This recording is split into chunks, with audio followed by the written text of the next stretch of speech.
చెప్పటానికి నా నోటి మాటలు రాని విధంగా ఆ విగ్రహం ఈరోజు శిథిలావస్థకు చేరుకుంటే కూటమి నాయకుల కళ్ళు కనిపించటం లేదా?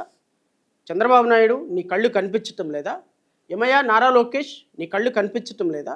ఉప ముఖ్యమంత్రి పవన్ కళ్యాణ్ మీ నా నోట మాట పెగలటం లేదా? డాక్టర్ బిఆర్ అంబేద్కర్ వారసుని నేను అంబేద్కర్ గారి అడుగుజాడల్లో నడిచేటువంటి ఒక గొప్ప మహనీయుని సొల్లు కబుర్లు సోది కబుర్లు చెప్తారే మీరు. ఈరోజు అంబేద్కర్ విగ్రహం పరిస్థితి ఒకసారి చూడండి. నేను రాష్ట్ర ప్రజలందరికీ నేను ఆధారం లేకుండా ఏ ఒక్క మాట మాట్లాడను. రాష్ట్ర ప్రజలారా ఒక్కసారి మీరందరూ కూడా గమనించండి. ఇదిగో అందుకనే జీపీఎస్ కెమెరాతో 1/11/2025 4 రోజుల క్రితం తీసినటువంటి ఫోటోలు ఇవన్నీ. 4 రోజుల క్రితం తీసిన ఫోటోలు మేమందరం వెళ్ళి సందర్శించినప్పుడు ఈ ఫోటోల యొక్క పరిస్థితి చూడండి. ఎంత దుర్గంధం.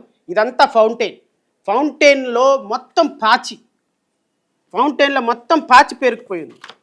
చూడండి, ఫౌంటైన్లో మొత్తం పాచి పేరుకుపోయి గత 10 నెలలుగా కనీసం చీపురు పట్టి ఈ విగ్రహం పరిసర ప్రాంతాలని పరిశుభ్రం చేసినటువంటి పరిస్థితి లేదు 10 నెలలుగా.